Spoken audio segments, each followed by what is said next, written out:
Welcome, Wargamers, to the flourishing job markets of the mortal realms, because today we are talking about the most mercenary of the mercenary bunch. That is, of course, the Greyfyrds of the Fyreslayers, a specific subfaction of the Fyreslayers. We're going to go into what makes them unique, the black stains upon their honor, that start off with a exemplary battle from their lore book. And then we're going to move into kind of the greater lore section of the Greyfyrd, because I feel like their tone is a bit more it's kind of changed since the last battle tome, so I want to talk about that. And then we'll end the video, as always, talking about why is this faction so cool. The Greyfyrds are a lot of fun, and they're actually my favorite of all of the various Fyreslayer lodges, because they bring such a dark aspect while still being heroic. We'll get into it here. Really quick before that, I want to shout out to Not Just Gaming, an awesome store on the East Coast here in the United States. They have discounts on all kinds of Games Workshop products, as well as tons of hobby supplies. So if there's anything you're looking to start, and there's any products that your local store doesn't have, like AK Interactive, all those kinds of deals, please consider using that affiliate link down below, because every single time you do, big or small, Not Just Gaming supports me, my wife, our cat, all of it. Thank you so much to everyone who's already used that link. Now let's start off with our exemplary battle, if we can call it that. There's an asterisk on that one, and this is from the Fyreslayers battle tome called Pacts of Dishonor. For context, this is within the Age of Chaos. As war erupts across the realms, rumors swirl that some opportunistic lodges, most notably the Kangan of Ulgu and the Greyfyrd, have accepted the gift of Chaos Paymasters. They are alleged to have partaken in the destruction of a number of settlements, with Kangan accused of aiding Slaaneshi warbands in the sacking of a Cainite stronghold, but neither lodge will ever admit to their involvement, but will forever remain a stain upon their honor. Now, for those of you who are new or didn't see it added, the Kangan, Caengan, is another lodge that was kind of added in this book. They have a really cool looking paint scheme where half their beard is orange, the other half is black and like soot. And they're shouted out to have worked with Slaanesh forces, but the Greyfyrd are listed here too. And there are better battle stories, like specifically, but I thought that this was a great place to start because it really sets the tone for this subfaction. So here we have an example of a quote-unquote good guy army, the Fyreslayers, working for the bad guys. How does this happen? Well, if you're new to AOS, you probably need some context here. The Fyreslayers' primary mission, above anything else in general, no matter what lodge they're a part of, is to get all the pieces of their deity, Grimnir, together again. I have a dedicated lore video series for the Fyreslayers that goes into his story. Essentially, he was shattered into a bajillion little pieces that look like gold. It's called Gold. Has a spirit of the divine, or a part of the divine, in its essence. And their job is they sell themselves out as mercenaries to acquire gold, but not for greed reasons, rather to put their deity back together. They can do this by turning that gold, the Gold, into runes, putting it in their skin. They release the power of Grimnir on the battlefield, and with that, it's released from the metal, and somewhere, theoretically, Grimnir is like recoalescing. And so that is the primary mission that drives every Fyreslayer. Obtain Gold by any means necessary. However, there's a lot of ways that you can go about doing this and a lot of opinions on how you achieve this goal. Sort of the antithesis of the Greyfyrd is the Vostarg Lodge. They are the largest, most successful Fyreslayer lodge, and they do this by hiring themselves out at a reasonable rate, but very often to other forces. Specifically, they work really well with anyone on the forces of the Order. They get along real well because not only they offer their services freely for expeditions, Dawnbringer crusades, whatever. By freely, I mean they're still getting paid, but they are available at all times. And everybody loves them. On the opposite end, you have the Greyfyrd, who still do the same thing mechanically. They offer their services as warriors, but the mercenary aspect of their lifestyle is far more emphasized than the noble warrior aspect. That is to say, the Vostarg care, when Grimnir does come back, how they got him back. Were they honorable people, honorable warriors, that kind of thing. Whereas the Greyfyrd do not care about that. All they care about is getting him back. And so we talk about our exemplary battle. They went full merc in terms of they're willing to work for literally anybody. Chaos factions, whatever, will do it. The gold has to be good. In fact, there is a great story about a Greyfyrd warband turning on the forces of Order for a perceived non-payment And we can read all about that in Forbidden Power. It's in a campaign expansion. I did a little series here on the channel about it. But in there, just to give you a little bit, the Fyreslayer contingent that was working with the defense of the city of Lethis betrayed them and let the enemy into the gates because they didn't feel as though they were getting paid enough. Where at this point, honor's out of the equation. There is money in my pocket or there is not. That is how the Greyfyrd do. Now, there's some really cool things about them. To aid in this mercenary life, there's a few things that are unique about their culture. One is that their magma hold, their major city, fort, home base, if you will, is a place called the Gateswold of Chamon. This is a massive underground structure. It's under a lava pit, and it has within it a cluster of realm gates. This is important because it means one of their unique abilities amongst the Fyreslayers is being able to spread their influence out far and wide. Now, there's not a comprehensive list of what realms they can get to. Remember, realm gates are not just A to B. Sometimes, some of them you can churn and kind of channel which direction they go. So they could have a massive amount of influence in terms of distances they can cover or places they can show up to be hired.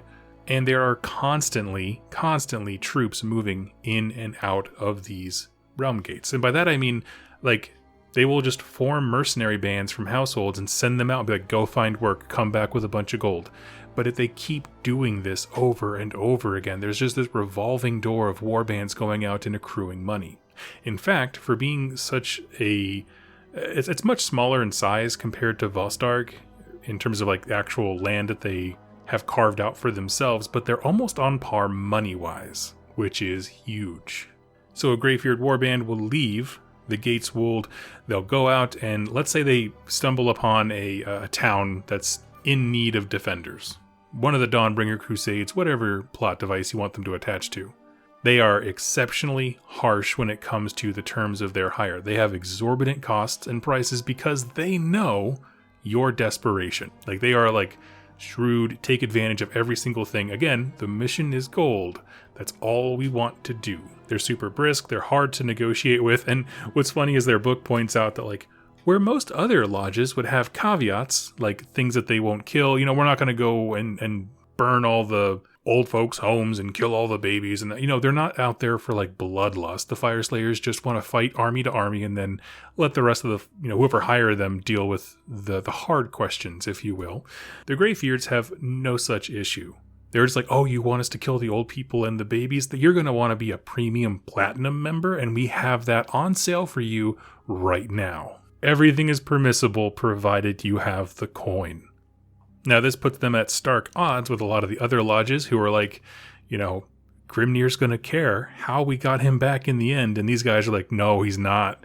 He's going to care that he's back and can get into fight. And when he does, we're going to be fighting next to him. These are just very different opinions. But that lifestyle, the constant mercenary work, it's actually made the Greyfyrd very unique in a few other ways.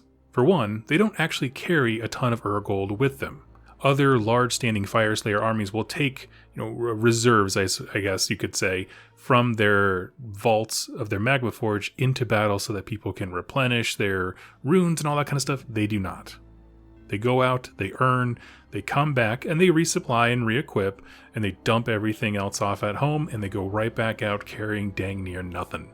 Which, to be honest, is exactly how I adventure in games like Morrowind, Skyrim, that kind of thing.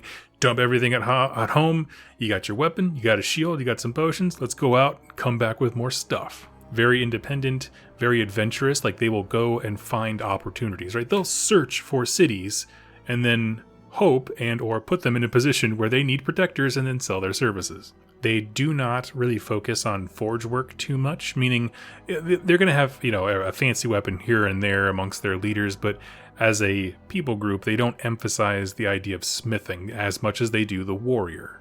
Certainly, the average Greyfyrd fighter who goes out and earns Urgold and comes back with it is held in a little bit higher esteem than, say, someone who's working the smithy and forging runes. And the last little tidbit here is we know that there's something super weird about their history. Obviously, the story, exemplary battle we talked about, where it's very clearly stated they worked for Chaos at some point. The extent in which Greyfyrd is involved in that is unknown. We know that in the Age of Sigmar, current lore, they've turned on the forces of order to serve death. They were hired by Lady Olander, or at least given a counter-offer by Lady Olander in Forbidden Power. Their current rune father is Huskar Grimnir, a mighty warrior who claims that he has killed every single kind of creature out there, which, in the era of the beast, is quite a claim indeed.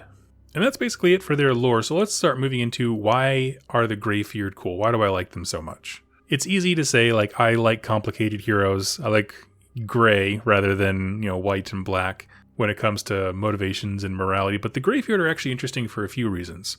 Because I'm not convinced they think they have done terribly wrong things. Because after Grimnir got shattered, all of the Fyreslayers, as they would now be known, universally were like, we need to do everything we can to get this together. We need to get every single piece of Urgold. This is a millennia-long mission. We need to start immediately.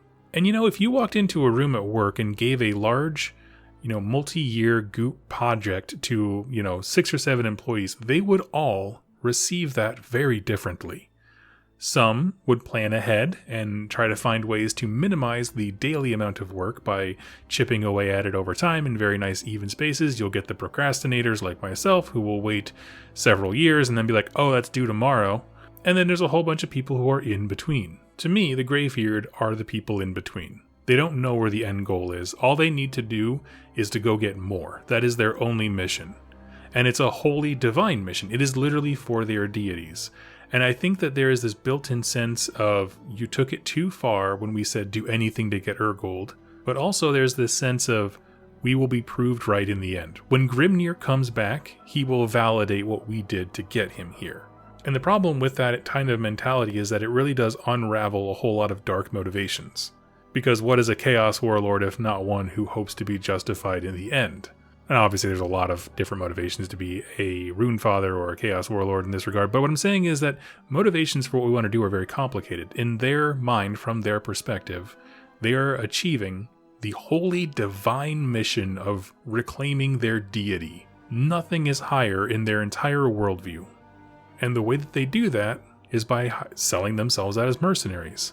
And so you can get this kind of reverse judgment, right? Everyone else looks at them as being below them because they don't have stipulations in their contracts and they're super shady and they don't care who they work for. Meanwhile, the Greyfyrd are looking down their nose at everyone else being like, you claim to do everything it takes to get Grimnir back, and look at you guys, you're turning down contracts left and right. And other Rune Lords like, yeah, this guy, he's clearly chaosy, he has a tentacle growing on his face, I'm not working for that guy. Greyfyrd's like, then you're not really on board. Because as much as I love to have just a mercenary faction in general, it is really cool when they perceive what they are doing as holy and righteous and everyone else is scratching their heads. And when I say everyone else, I mean their own brothers and sisters are just standing there. Other Fyreslayers are like, what? Plus, as I mentioned before in other videos, I like when battle tomes have a faction that is mercenary focused, and it's hard because Fyreslayers, that's kind of their whole jam, right? They want to work and hire themselves out to anyone. It's the core part of what they do. So how do you make a mercenary faction in a mercenary army? Well, you do this. You have them work for anybody. You have them do what everybody else does, only more so. In this case, more so involves some very dubious employers. Also, I'm just going to throw this out there, the Path to Glory system for the Fyreslayers is the best one that's ever existed, and to me, it favors you being a Greyfyrd player because nickel and dime that system. You accrue Urgold throughout their Path to Glory thing as like a separate resource to be able to use for special abilities and upgrades and stuff, and when it comes to that, like, Greyfyrd is the meta gamer's sub-faction when you're playing Path to Glory. Make that paper. Earn that Urgold. Be super sketchy about it. Do whatever you want. Work for that Chaos Lord. Start an OnlyFans for your feet. But friends, I would love to hear your thoughts about the Greyfyrd. What do you feel about them? What do you like about the mercenary side of things? I like complicated heroes, and for me, they're really great because they're not dishonorable. They honor their word. If they sign to a contract, they will die to the man doing it. The issue is not what they do, but who they are willing to work for. And when it gets into that kind of area, well, now you're just weighing what the overall mission of Grimnir coming back is and very temporary work for this scrupulous character, and that's a matter of opinion. It gets real rough, but I understand the Greyfyrd and the position that they are in. So I would love to hear your thoughts. Would you want to be a part of theirs or a different lodge? Let me know in the comments down below, as well as any future videos you would like to see, and I will catch you next time. Happy wargaming.